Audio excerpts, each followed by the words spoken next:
اس حوالے سے ہمارے ساتھ لائن پر حیات بلوچ موجود ہے۔ جی حیات بلوچ، بتائے گا کہ مظاہرین اور انتظامیہ کے درمیان مذاکرات کامیاب ہو گیا، کیا تفصیلات ہیں اس کے؟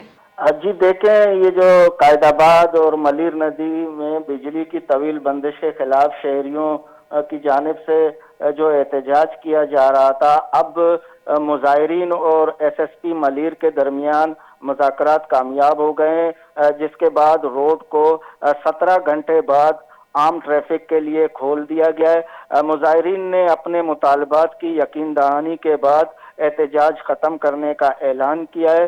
پولیس کی جانب سے ٹریفک کی روانی بحال کرنے کے لیے اقدامات جاری ہیں۔